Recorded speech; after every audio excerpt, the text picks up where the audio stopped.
आप सबको सादर नमस्ते। आपको यह जानकर बड़ी प्रसन्नता होगी कि हमारे कर्णनगरी कोटद्वार में आर्य समाज उदयरामपुर कर्णनगरी कोटद्वार कर्ण घाटी में आज वेद राजपाल निर्मला बत्रा दयानंद वेद प्रचार ट्रस्ट की ओर से यहाँ पर आर्य समाज उदयरामपुर में हवन यज्ञ का कार्यक्रम किया जा रहा है। इसमें आप देखो पंडित सुखदेव शास्त्री जी के द्वारा हवन यज्ञ किया जा रहा है। यहाँ के उन्हीं के बगल में बैठे हुए आर्य गिरधारी लाल महर्षि दयानंद ट्रस्ट के सम्मानित अध्यक्ष डॉक्टर सुरेंद्र लाल आर्य सर्वोदय पुरुष यहाँ पर सभी आर्य समाजी कोटद्वार से पधारे हुए आज के हमारे जो यजमान यहाँ पर हैं, जो कि आर्य समाज उदयरामपुर कर्ण घाटी में जो इस स्थान पर रहते हैं, संतोष और उनकी धर्मपत्नी उनके बच्चे यहाँ पर बैठे हुए हैं। आप यहाँ पर देख रहे होंगे दीपक बत्रा जी, उनकी धर्मपत्नी डोली बत्रा जी, और यहाँ पर दीपक फूल जी और ये भूमि दाता के सुपुत्र हैं यहाँ पर बैठे हुए यज्ञ में। और आर्य समाज कोटद्वार के प्रधान जी राजेंद्र ग्रोवर जी भी यहाँ पर अपनी उपस्थिति दे रहे हैं। और सामने देख रहे होंगे हमारे दीपक फूल जी, यहाँ पर नीरज जी उनकी धर्मपत्नी भी यहाँ पर पधारी हैं। बहुत ही हर्ष की बात है कि ये मृत अवस्था में ये समाज आर्य समाज की बात है। महर्षि देव दयानंद के 200वें जन्मोत्सव के उपलक्ष्य में आयोजित राजपाल निर्मला बत्रा जी के द्वारा ये ट्रस्ट वेद प्रचार ट्रस्ट है, जो लगातार अपनी ऐसी उपलब्धियां हासिल कर रहा है। मैं उनका दिल की गहराई से उस पुण्य आत्मा को सत्संग नमन करता हूं, प्रणाम करता हूं। और उनके इस कार्य के लिए जितनी उनकी प्रशंसा की जाए बहुत कम पड़ जाएगी। यहाँ पर आप सब देखते हैं कि आर्य समाज के लिए जो उन्होंने अपना योगदान दिया वो अपने आप में किसी भी रूप में कम नहीं कहा जा सकता है। राजपाल निर्मला बत्रा दयानंद वेद प्रचार ट्रस्ट के द्वारा लगातार कोटद्वार क्षेत्र में बहुत ही अच्छा उनके द्वारा कार्य किया जा रहा है, जिसमें प्रमुख रूप से उनकी सुपुत्र बधू डोली बत्रा जी और दीपक बत्रा जी, नीरज जी, उनकी धर्मपत्नी दीपक फूल जी, और हमारे बीच में आर्य समाज के प्रधान राजेंद्र ग्रोवर जी बहुत ही अच्छी लगातार पूरे क्षेत्र में अपने वेद प्रचार महोत्सव को मना रहे हैं। हर जगह जगह वेद प्रचार कर रहे हैं, तो बड़ा हर्ष का विषय है। यहाँ पर हमारे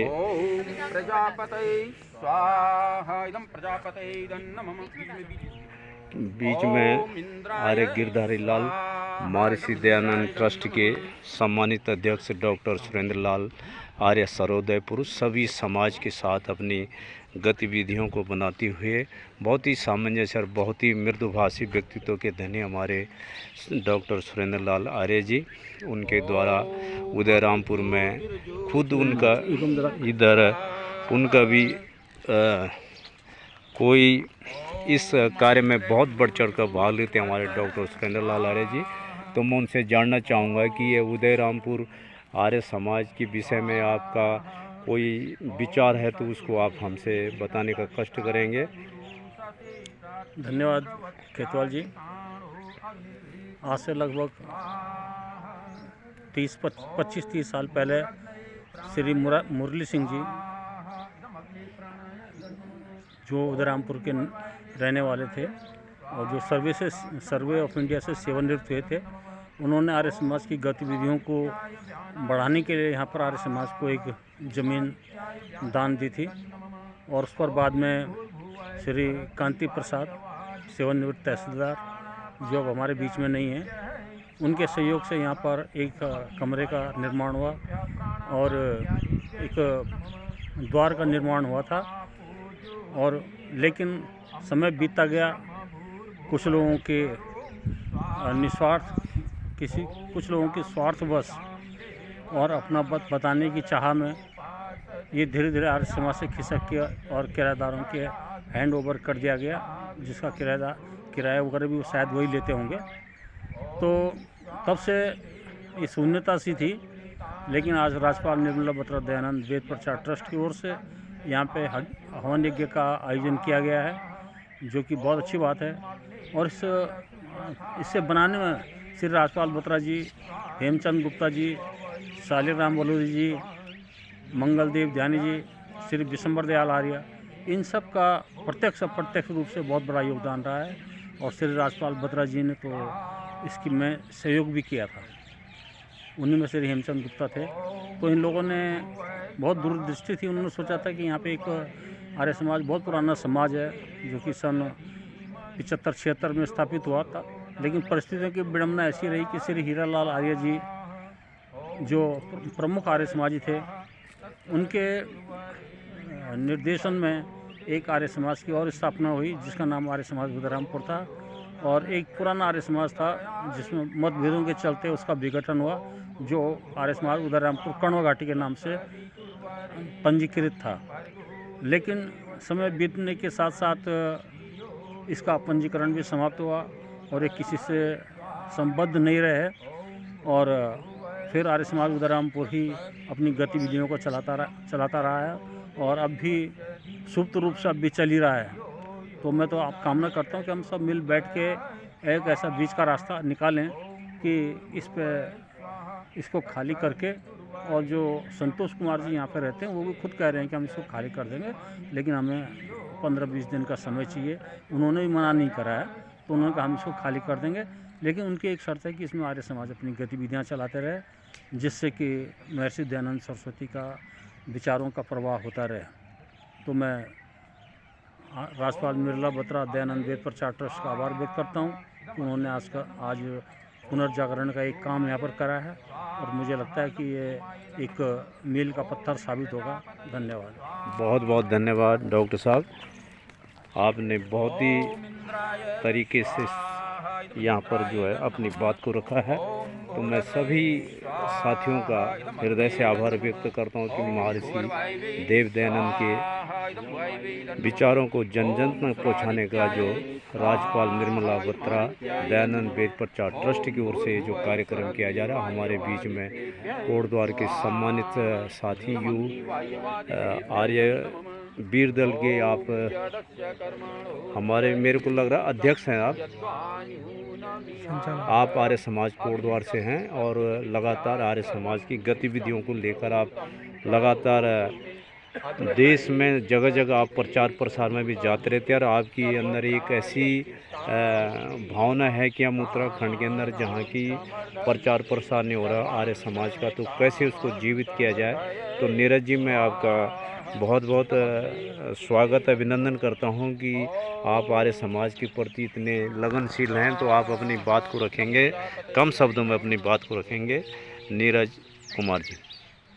जी बिल्कुल, जैसा आप देख रहे हैं आज पूरे भारत में लगभग पाखंड फैल रहा है, पाखंड अपनी चरम सीमा पर है।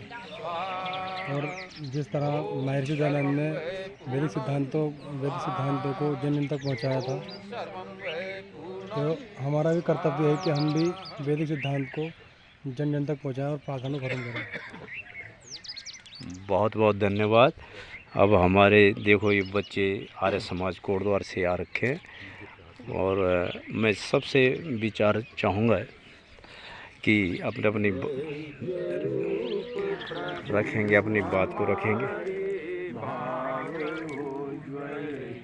तो ये हमारे यहाँ पर यज्ञ का कार्यक्रम चल रहा है। आज के इस यज्ञ के पंडित सुखदेव शास्त्री जी के द्वारा ये कार्यक्रम यहाँ पर किया जा रहा है, और बहुत प्रसन्नता हो रही है। आर्य समाज की जो स्थिति और जो दयनीय स्थिति है, ये आर्य समाज का ये एक कमरा रूप में यहाँ पर एक मजदूर तबके का रहते हैं व्यक्ति, और वो इसमें अपना रह रहा है। ये आर्य समाज की जो जगह आपको दिखाई दे रही है, ये यहाँ पर जो ये ठूठ दिखाई दे रहा है आपको, यहाँ से लेके और वो सामने जो पेड़ है, और ये बीच का जगह है, मतलब ये होगा करीब 100 गज या 150 200 गज पूरा नहीं है, इतना ये लगभग ये जगह है। यहाँ पर से लेके ये इस कोने से लेके और वो आगे यहाँ तक, जहाँ तक ये झाड़ी दिखाई दे रही है आपको, यहाँ तक ये जगह है। तो आज का ये कार्यक्रम बहुत ही शानदार, बहुत ही अच्छा रहा और मैं आपके सम्मुख अपनी बात को यहीं पे विराम देने की कोशिश कर रहा हूँ। मैं सूरवीर खेतवाल, आर्य समाज ध्रुवपुर, पूर्व सैनिक होने के नाते मैं इस कार्य को बढ़ चढ़ कर आपके सम्मुख पेश कर रहा हूँ और उम्मीद करता हूँ कि इस यज्ञ में सभी लोग सम्मिलित हों और आर्य समाज का उद्देश्य महर्षि देव दयानंद के अंधविश्वास पाखंड को छोड़कर शिक्षा की तरफ वेद की ओर लौटे। इन्हीं शब्दों के साथ आप सबका अपना आभार, धन्यवाद। जय हिंद, जय उत्तराखंड।